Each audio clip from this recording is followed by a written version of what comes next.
This is about incentives and instincts. And at least Madison's view of the Constitution was you've got people with these instincts that aren't all for the common good. How do we change the incentives?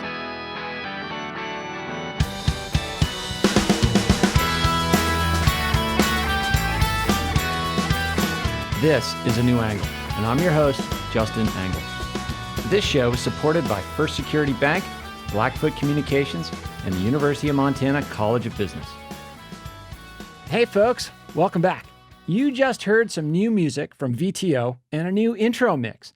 That's because today marks our third anniversary, and we are celebrating. We've put out an episode every Tuesday for 3 years, along with some bonus content along the way. It's hard, but it's never felt like work. That's because of you listeners and our amazing guests. You are all so fun to interact with. Thank you all for being a part of the New Angle family, and we're cooking up some exciting stuff for year 4, so buckle up. It also feels right that this anniversary episode corresponds with our monthly Incentives and Instincts series. Bryce Ward was our first ever guest on January 26th, 2018, and he's back today. How's it going, Bryce? I can't believe it's been 3 years. I'm literally sitting here going like, how is it possible that that was 3 years ago? Yeah. I'm still here, so I guess that's good. Yeah, being here feels like a bit of an achievement at this point. So congratulations to you. Congratulations to us. Anyway, this series in particular is fun because it gives us the opportunity to zoom in and out of the news cycle. And since Bryce and I thought there was some non-zero chance that we'd be in a civil war or some sort of constitutional crisis today, we asked our friend, colleague, and resident expert on the United States Constitution from the Blewett School of Law, Professor Anthony Johnstone. Anthony, thanks so much for being here. Thanks for having me, Justin, and congratulations on your third anniversary to both of you. Yeah, well, we've been trying to get you on the show for a while. It feels like the right time. I'd like to just sort of start with some reflections. We've been through a lot these last couple of months. Our democracy appears to, it's certainly undergone a stress test. It appears to be surviving. How are you kind of making sense of the moment we're living through right now? I think stress test is exactly the right word. We're seeing parts of the Constitution that we certainly don't talk about much in class and rarely appear in the Supreme Court or in our everyday conversation, kind of become the fulcrum for some big decisions. The role of Congress, most significantly, in counting the electoral votes, which was the occasion for an insurrection at the Capitol. This is a time in the Constitution that is new in terms of testing some of these areas of our constitutional structure that really haven't been tested much, or at least not for more than 100 years, but also seems to be reflecting some very old, kind of original blind spots in the Constitution, particularly around the question of parties and partisanship. Yeah, it seems like, this sort of peaceful transition of power is something we kind of hold up, almost, I don't want to say mythology because it's sort of always happened, but doesn't appear to be like spelled out in any form of legislation or document about, the norms around how people should behave in these instances. Is that kind of an accurate way to think about it? I think that's right, particularly around presidential elections. The way the Constitution has handled presidential elections is super clunky, and that's a technical term. No part of the Constitution has been amended more than the way in which we elect our president, the various ways that votes in the states are translated through the Electoral College into the president, and the various ways that the president might come out of office in terms of the 25th Amendment and other things. So since the beginning, we've had a very complicated relationship between the politics on the ground and how we get to a president. Usually, things are not close enough or polarized enough to really test those provisions. But I think that's what we've just seen is this kind of clunky apparatus of picking a president has some cracks in it. Bryce, how are you kind of making sense of this time? Certainly not through a constitutional lens.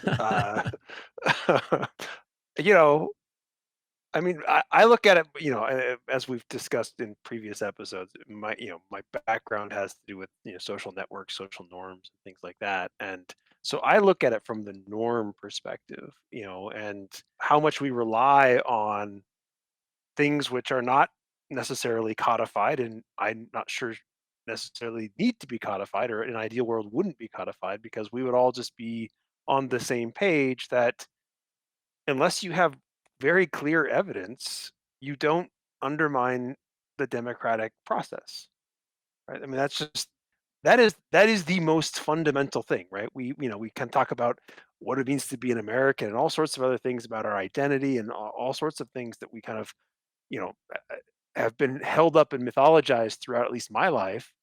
And I think we just kind of maybe we haven't thought hard enough about it, but at the very core of all of it is a belief in a ballot and in that counting of ballots, and that you accept the results of that counting. And to have a large group of an established political party, including the president, actively undermine that process to the point of fomenting violence is outrageous in the literal meaning of that word.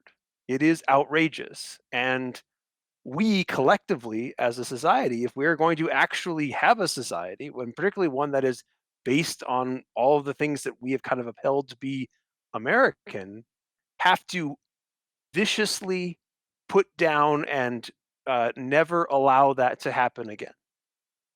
So let's, Anthony, back up just a moment. I mean, Bryce, you're talking about this belief in a particular type of governance.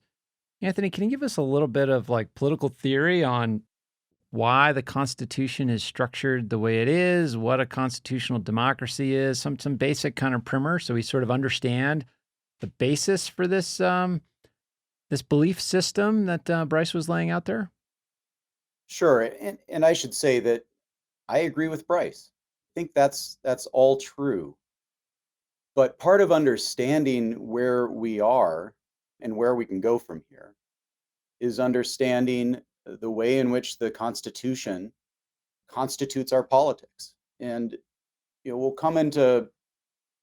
talk about constitutional law and look at the Supreme Court, and a lot of the interesting questions are about rights to do this or to do that.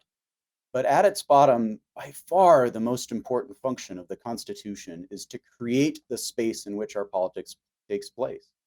So we don't have norms of ballots meaning anything unless there is a rule that every 2, 4, and 6 years we elect our federal officials. And so it is what we might consider the hardwired parts of the Constitution that are most under strain right now, precisely because of the violations of well-established norms that are possible within the letter of the Constitution. It is possible to contest the presidential election for months after the votes were cast because we have this electoral college and we have this fail-safe provision for Congress counting the votes. And so, I think it's right in terms of understanding where we can go from here and why we find ourselves in this moment. We have to look back to some significant blind spots in the way that the Constitution structures our politics. So what would be the most, I mean, yeah, we sort of all, anybody paying attention, got probably more information than we ever wanted to know about the various dates and process and timeline and steps. And, some were led to believe these were opportunities. Others were led to believe these were just ceremonial, whatever.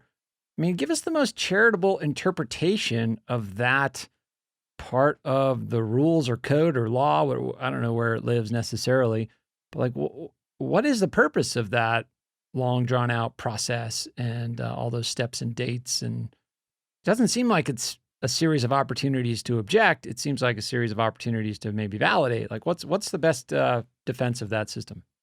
I think that's right, Justin. It is supposed to add to the legitimacy of the result, not undermine the legitimacy of the result. But the reasons people would come into that process and try to undermine it, and to be clear, that process under the Constitution was simply to count the votes. There were laws and a long set of practices that dealt with any irregularities through other processes. So this was really just about whether you're going to count the votes or whether you're going to throw the votes out on January 6th. But the idea that you would look to the Congress to validate the presidential election seems kind of quaint, right? In some ways. And it goes to the fact that the original Constitution that set up this system was written at a time when parties were considered I guess, a bug rather than a feature of our system. And, to the point that for the first several presidential elections, the president was the person who got the most votes in the Electoral College, and the vice president was the person who got the second most votes. So you had rivals such as Jefferson and Adams serving together. One of our first fixes was the 12th Amendment, which was a limited concession to the existence of party politics.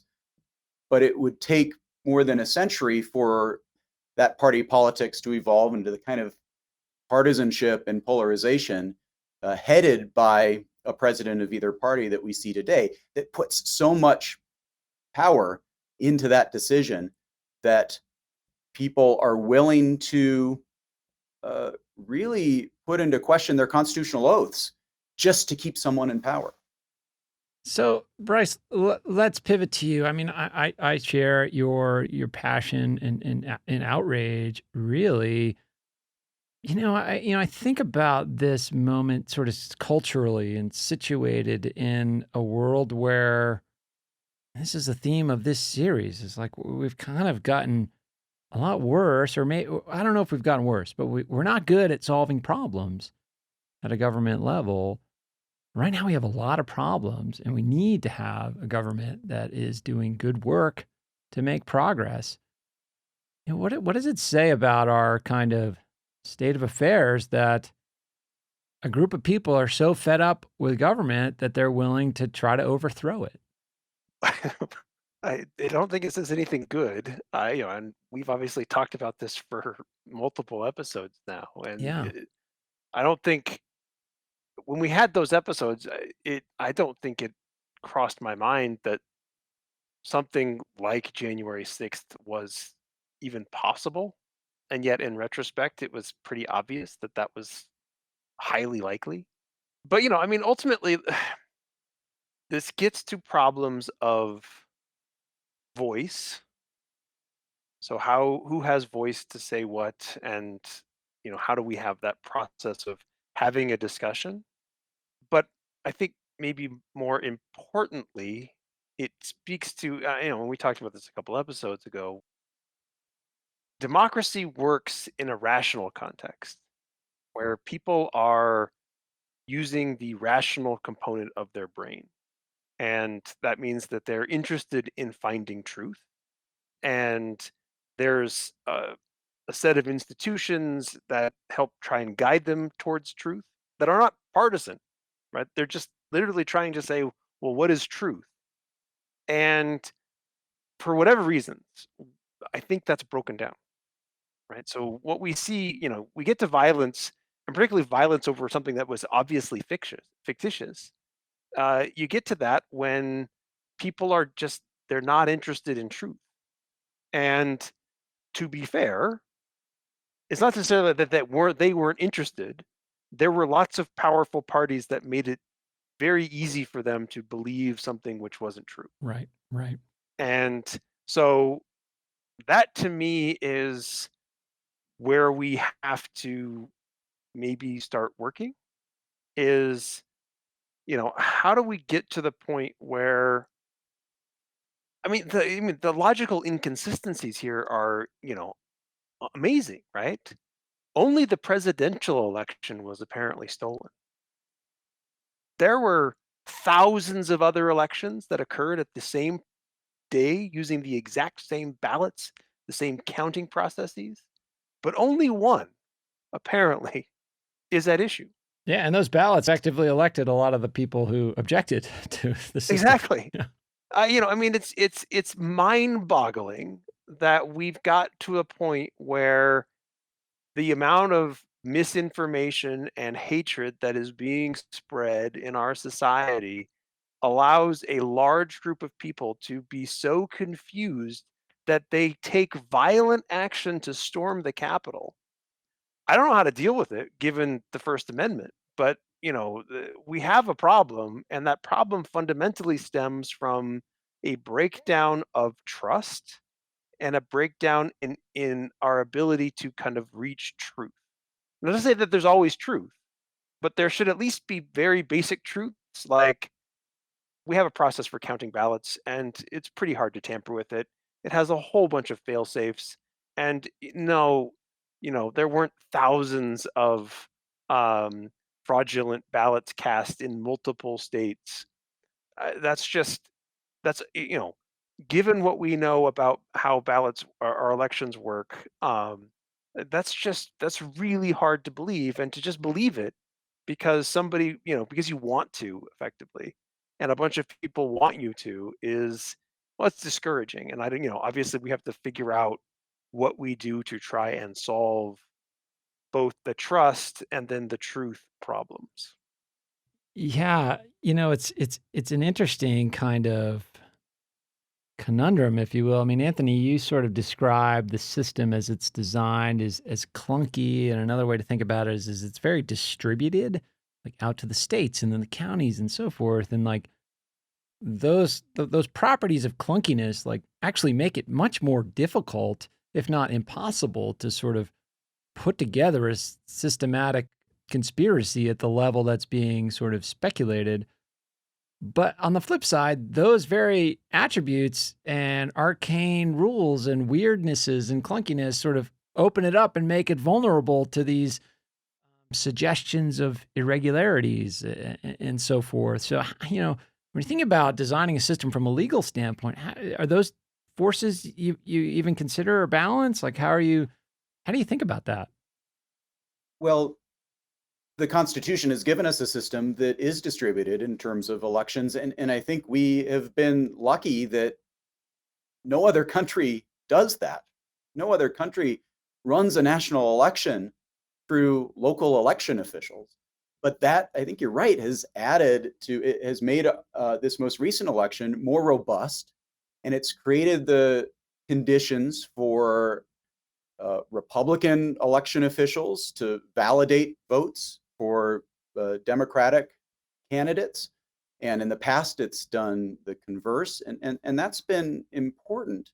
Returning to, I think, Bryce's point, this is about incentives and instincts, and at least Madison's view of the Constitution was you've got people with these instincts that aren't all for the common good. How do we change the incentives? There's always been falsehood and conspiracy theory and poisonous, toxic lies circulating in American life and civic discourse.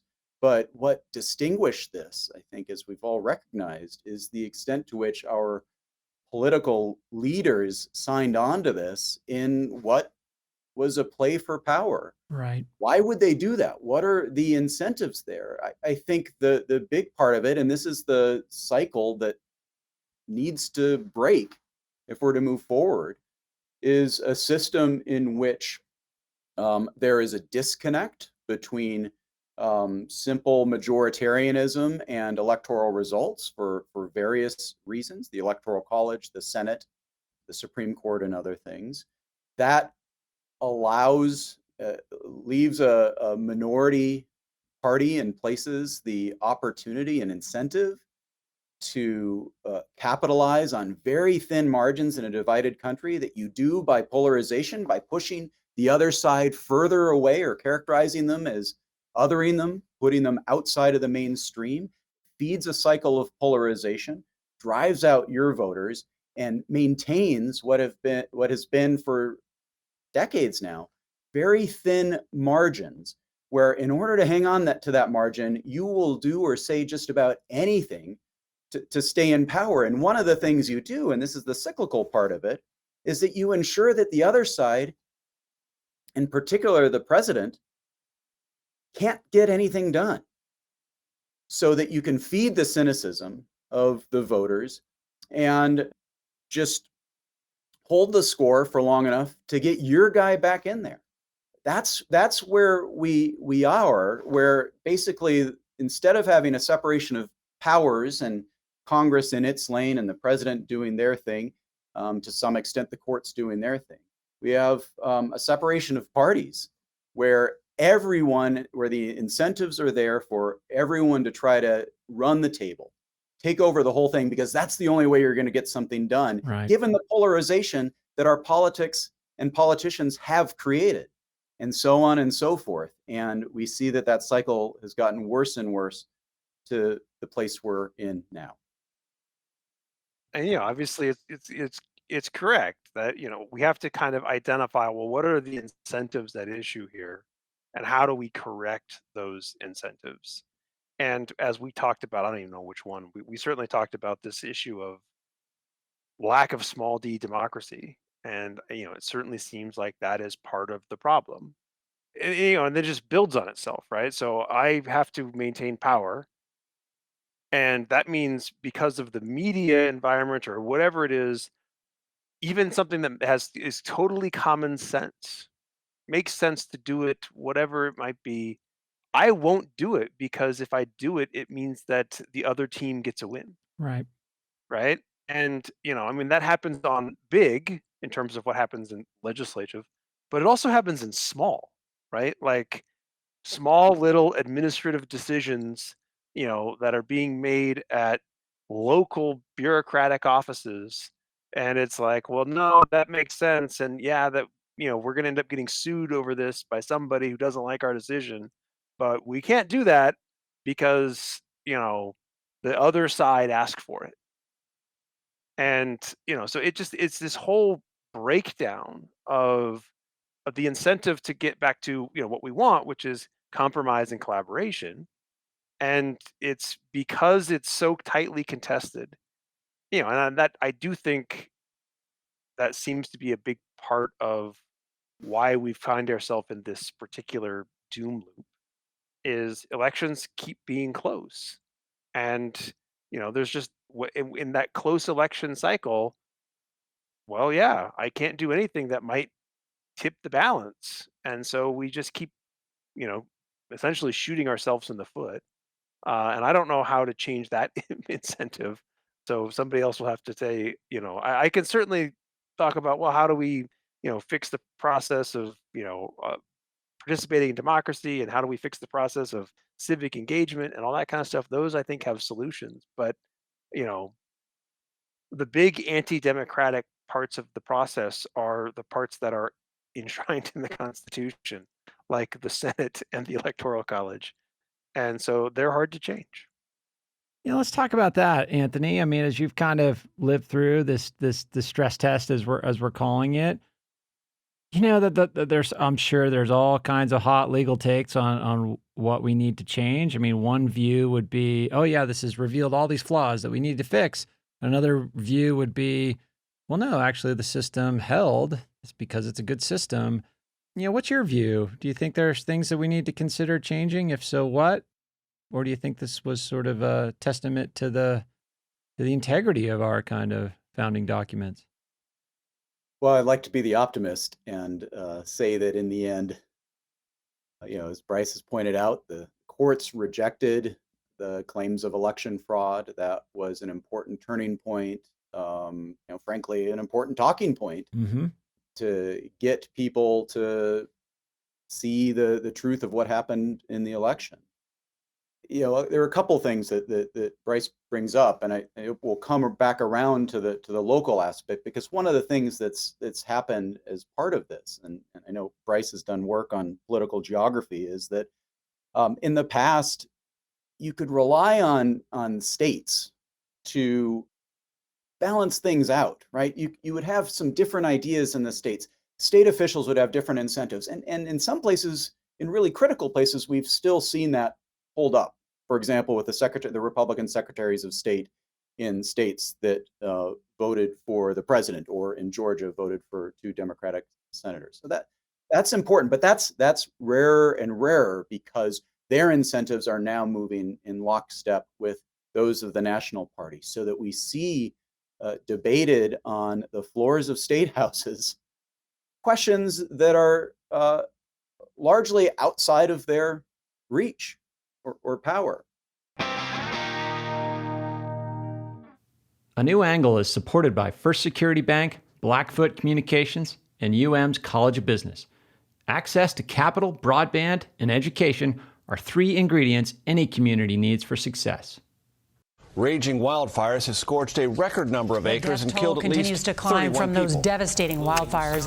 Last year, wildfires scorched a landmass nearly 5 times the size of Yellowstone National Park. It was the largest area burned since reliable records began. Fires are getting bigger and hotter and more devastating than ever before. But what all that fire means and what to do about it depends on who you ask. The experience of a forest taking fire is really something. Not only a gift to us, but it's more of a gift to the land. There will always be fear of fire, I know that, and I don't pretend there won't be, but in certain situations there shouldn't be. I'm Justin Angle, and for the last couple of years, I've been talking with scientists, scholars, and firefighters themselves to hear their stories. You owe it to the guys that died.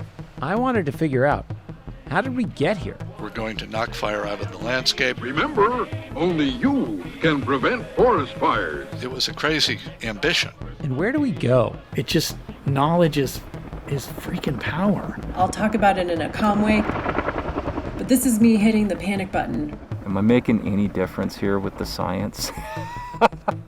That's what I wonder sometimes. This is Backfire, a 6-part podcast series about what wildfire means for the West, our planet, and our way of life.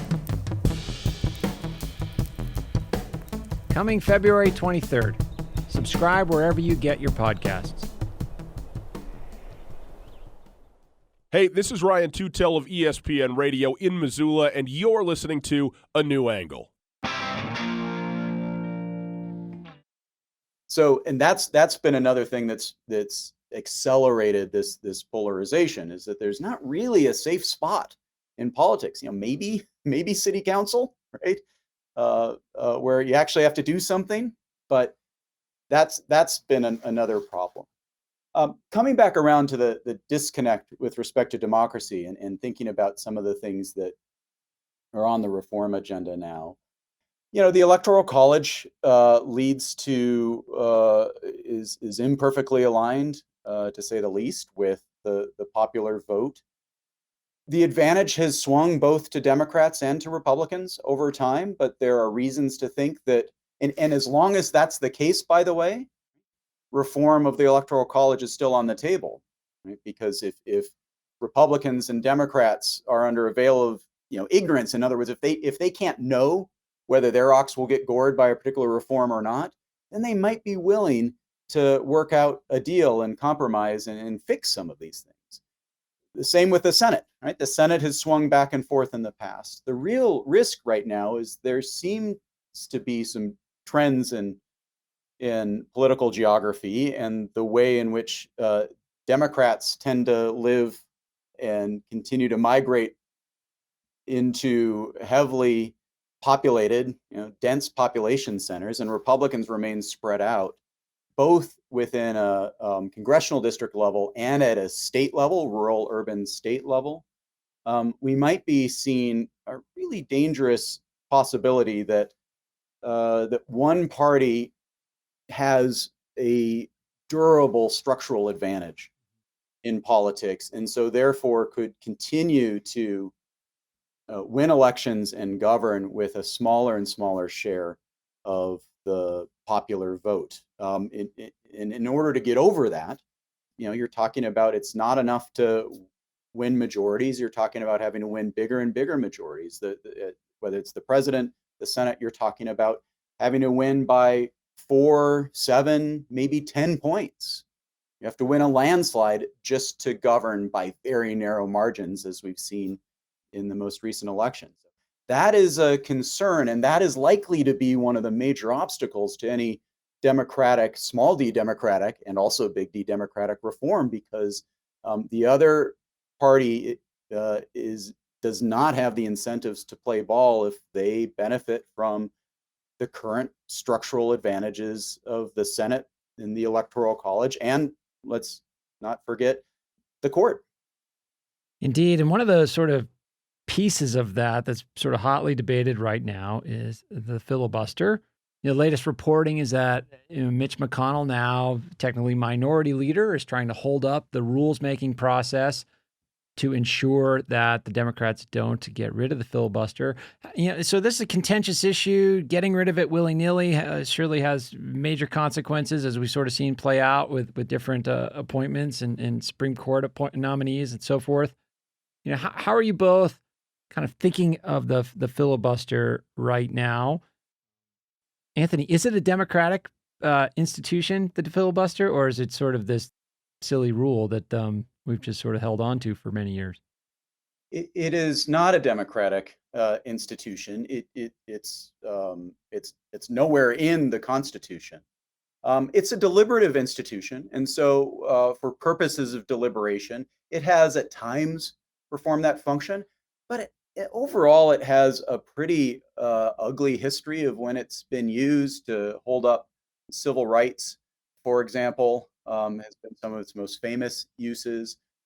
And its effect is to take, nowadays at least, right, the effect, this question of whether this Congress, this Senate will have the filibuster is a question of whether the Senate, the decisive vote on most legislation is going to be 7 points more Republican leaning than the popular vote, or maybe 15 points more Republican leaning.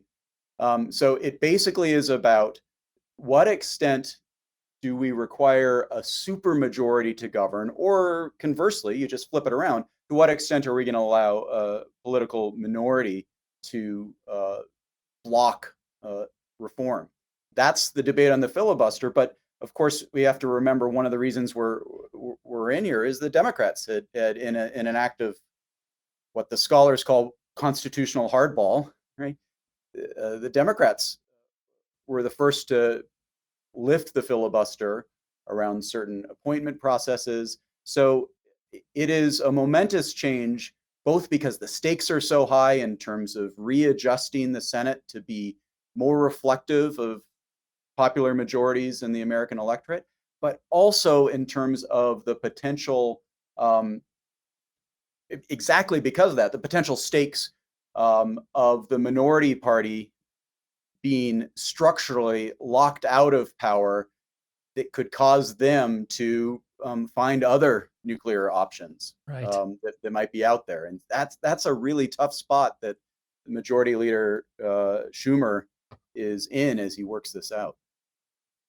Just trying to sort of detect in there, Anthony, whether you're sort of sympathetic to the notion of getting rid of the filibuster, or if you are sort of trying to maintain being agnostic. Well, look, I think that I am I come to con law through election law, and I am sympathetic with the democracy reform agenda and many of the reforms in HR 1 for all of the voice reasons that Bryce first talked about. One of the reasons we're in this place is that all sorts of people, regardless of political orientation, right, regardless of party, feel like they don't have a voice. And one of the things we found again and again is this election was a test of it, is the more that we are able to open up the election process, look how many people voted this time. Yeah. President Trump, former President Trump did get more votes than any prior president, except for President Biden. That is a great thing that so many people turned out and engaged. And it is just odd to see that one of the things that people are talking about now is how can we ensure that fewer people are engaged next time, because it's actually good for both parties by broadening that base. So now the filibuster, I just think based on recent history, we need to think about whether it will matter, whether it's really possible, because of course you can't get outside of the system. So the people whose votes you'll need to break the filibuster, senators right in the middle, like Senator Manchin from West Virginia, Indeed, and others, also have the strongest interest in maintaining participation in that swingy center of the Senate, right? They have more power at times because of the filibuster than in a world where there isn't a filibuster. So whether the filibuster is a possibility, I'm not as optimistic as some that the filibuster is in play in terms of taking it out. But whether filibuster or not, we should push to try to keep and build on the gains to democracy that we've seen by holding an election that saw record turnout across the board that we haven't seen for more than a century. I'm all in favor of that. Bryce, your thoughts on the filibuster? I mean, I think filibuster by itself, you have to combine it with a bunch of other stuff. Yeah. Right. So by itself, yeah, I mean, I'm a small d person, as we've talked about before. I think that we need government that is responsive to voters. And when it's hard to get things done, it's hard for me as a voter to be like, well, I want to respond to what you did or didn't do because you didn't do anything. But part of the problem with the filibuster, it's part of why the filibuster remains something that, even the big D Democrats want to keep around, is because of the anti-democraticness of the rest of the system. So it's possible for Democrats to get locked out of power in spite of winning more votes. So the filibuster becomes a safeguard against that possibility.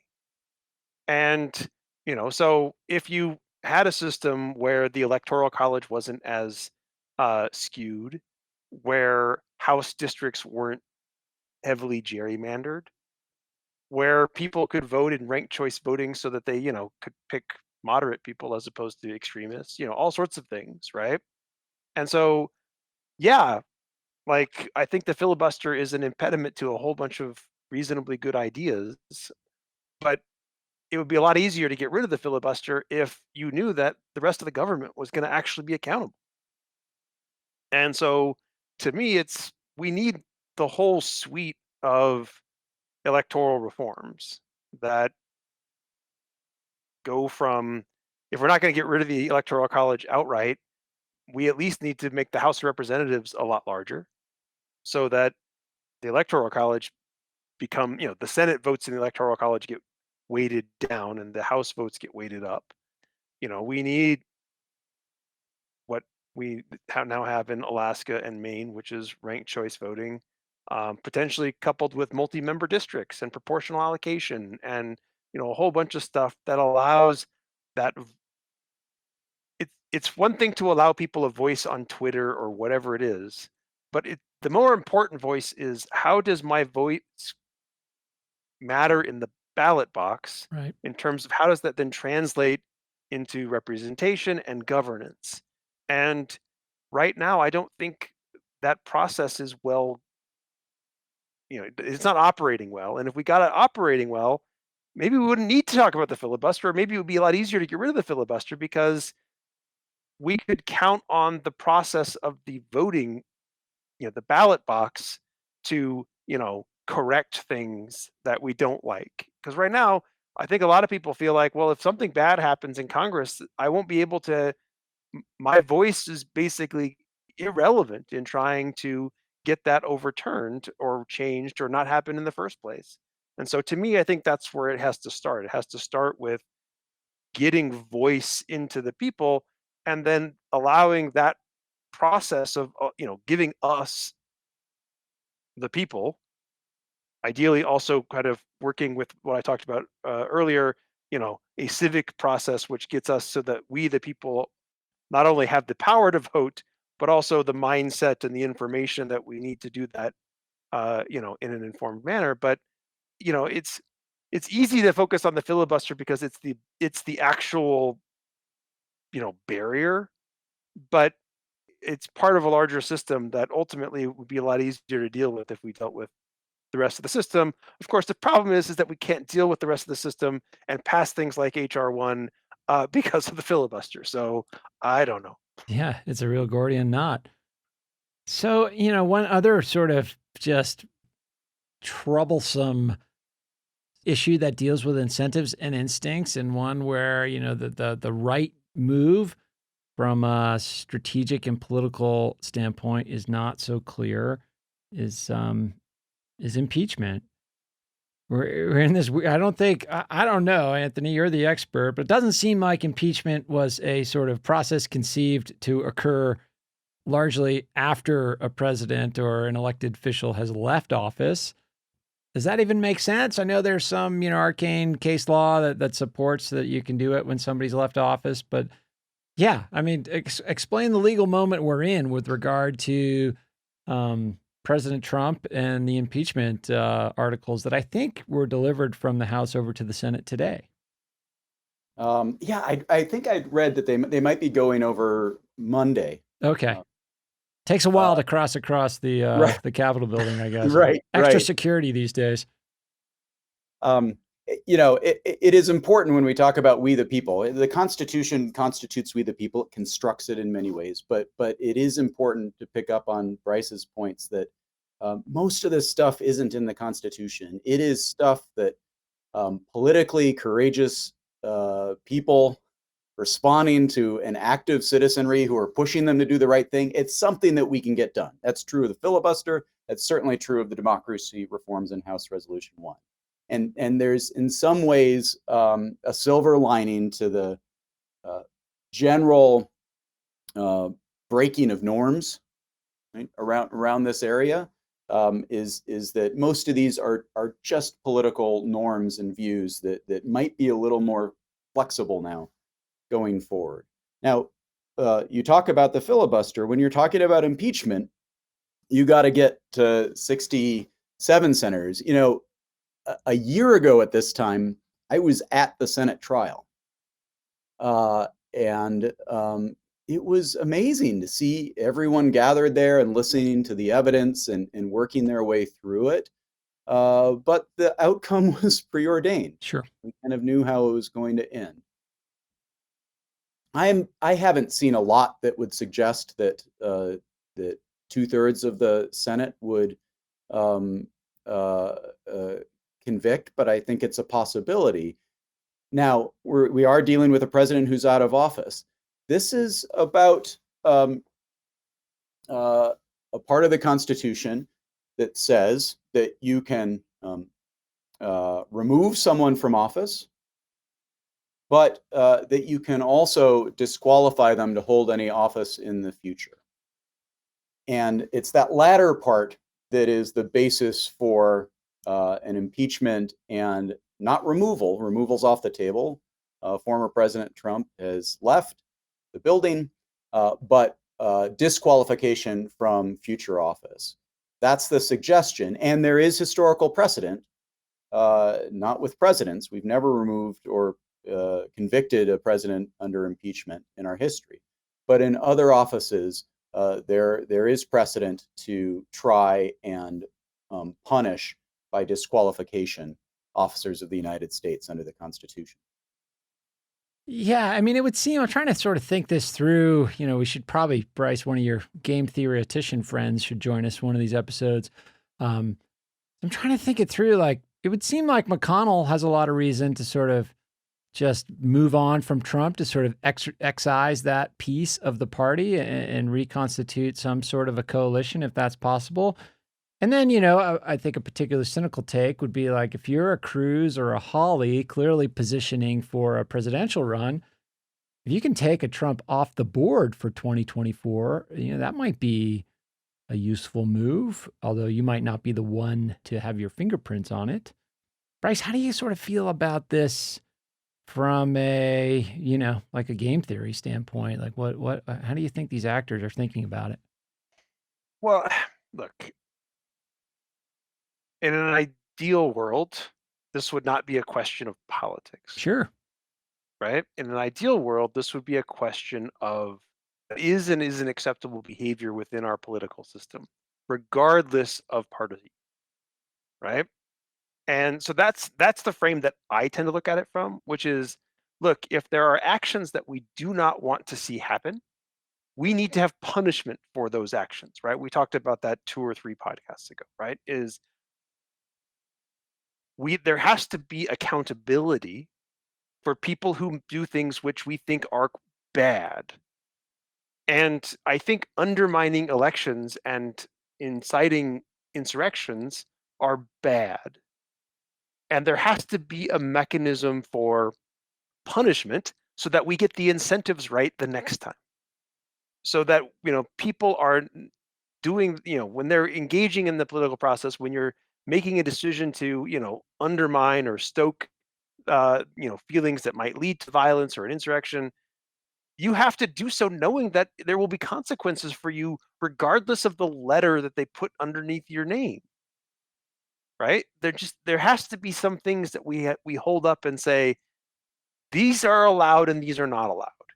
And so, I am all for punishment, not because of the implications for, individuals' political futures, but because it's what we need in the system. There has to be a means of punishment.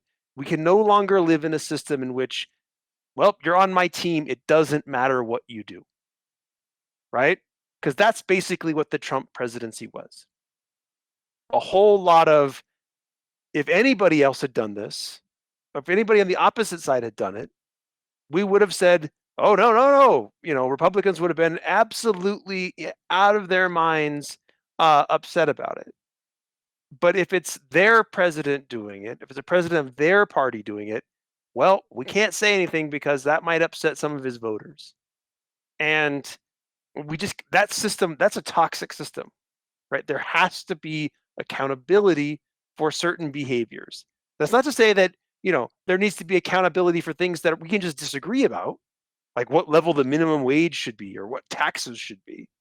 But when you're violating the process, right? When you're undermining the fundamentals of the process, whether that's, what he got impeached for the first time, which is using the foreign policy of the United States to try and gather political dirt to help you in an election, or inciting an insurrection, those to me seem like, maybe I'm wrong, but there have to be boundaries, and there has to be punishment for people who go outside those boundaries. And if there's not, then I'm not sure how hopeful we should be for the system going forward. Indeed. I asked you a fairly cynical strategic question, and certainly came back with, I'm on board with you, Bryce. I agree. I just unfortunately am not certain it's going to play out that way. Right? No, because we've gotten to the point of a bunch of cynics. We have elected the wrong people to office. Yeah. Right? I'll say it bluntly. We have created a system in which the people who run for office and accumulate power are far too often literally bad people. And we have to do something that gets us back to a system in which good people, regardless of ideology, good people are running for office and holding the levers of power. Yeah, and I agree with Bryce as well in terms of the norms of this. The trick here is that we're entering a world that usually you just see in fragile democracies, which I guess we can now count ourselves among around the world, we're entering a stage of what some people have called, and they call it in other countries, transitional justice. How do we get from here to there? And that involves accountability. It involves making amends. It involves seeing people see consequences for their destructive behavior. But it is also informed by the urgent need to get through it and have something at the end. And that is the difficult question here. I think as you look, the Democrats are in a position, set aside the Senate. If you're President Biden, you're trying to figure out what tone to set.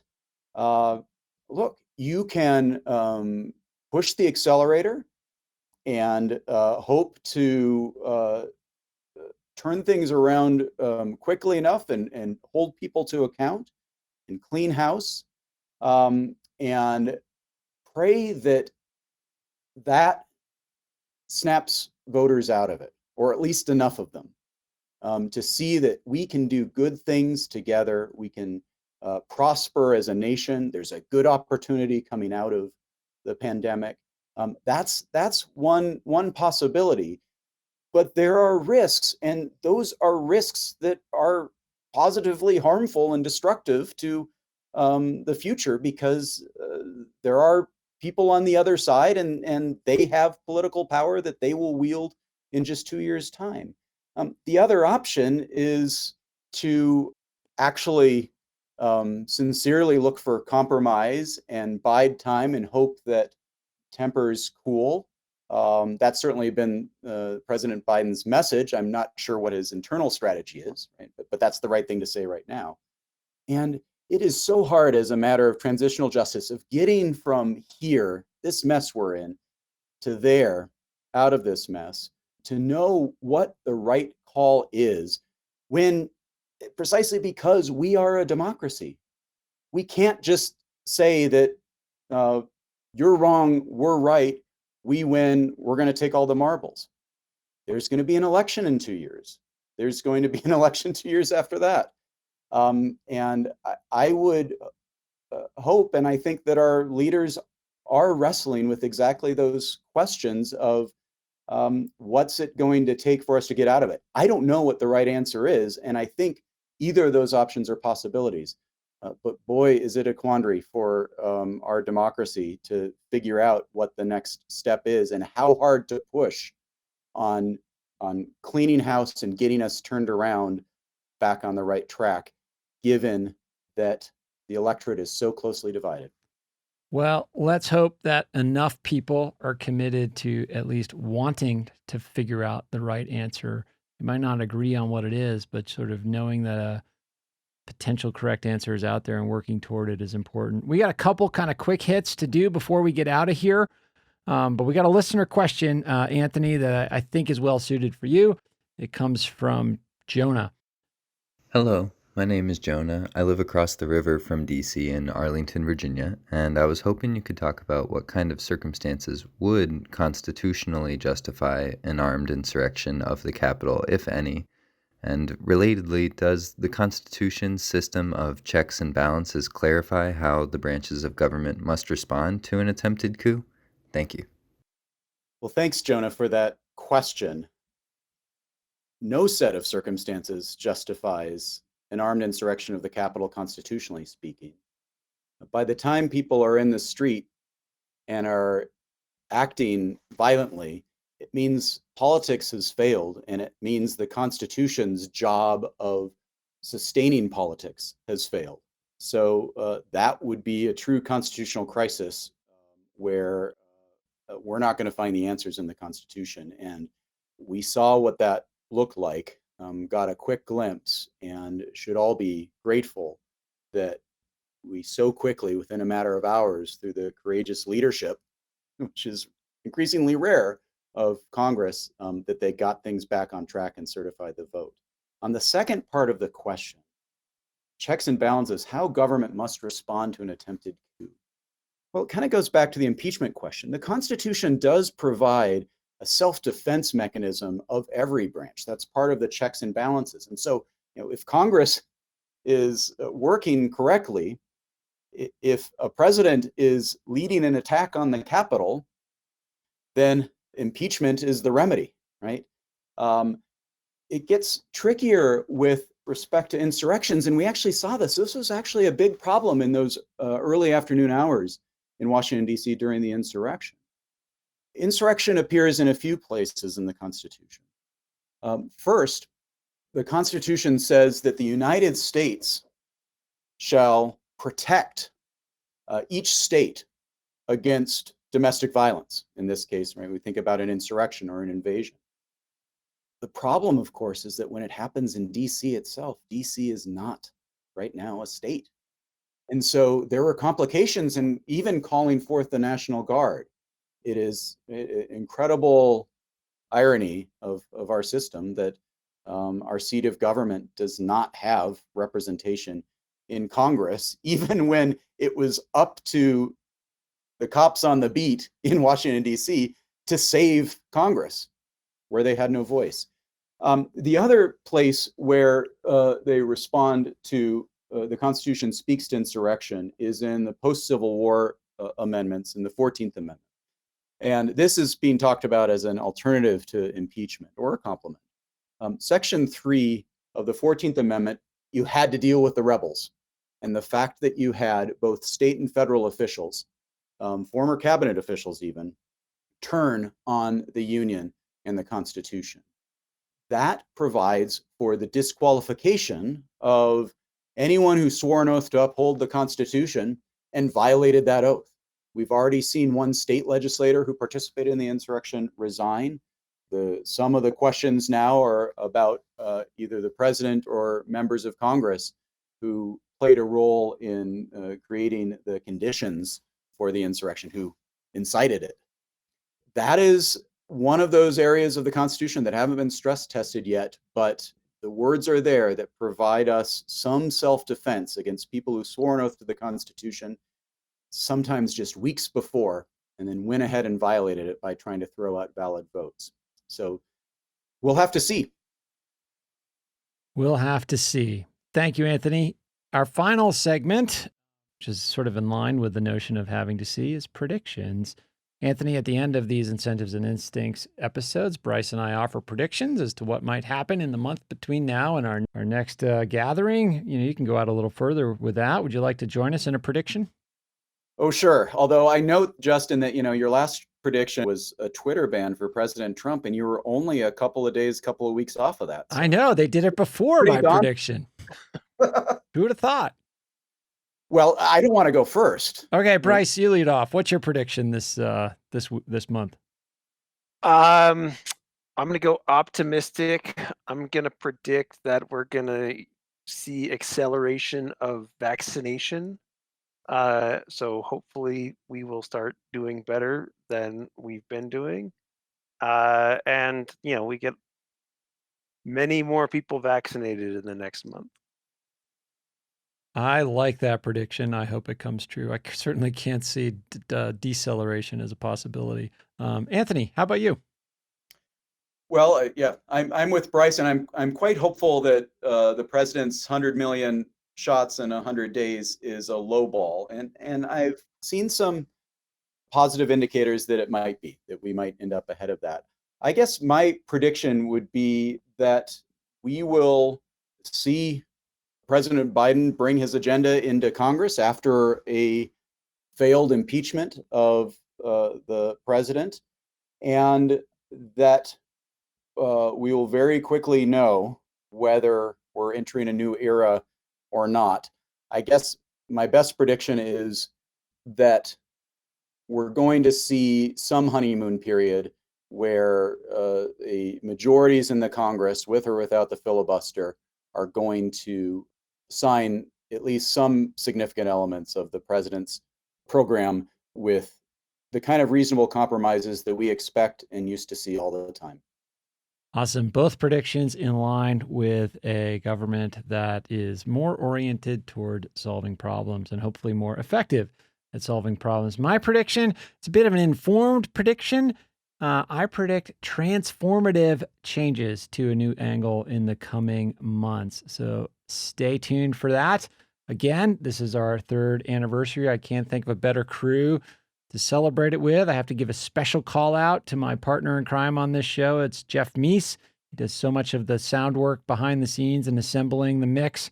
Jeff will be hard at work over the weekend, as will I, to get this episode ready for you. We recorded as late as we could, just so we could sort of keep this thing up to date. Anthony, Bryce, thanks for joining me. I wasn't smart enough to become an economist or an attorney, but I certainly love the way that you two think and listening to you explain your thoughts. Thanks for being here today. Thanks, Justin.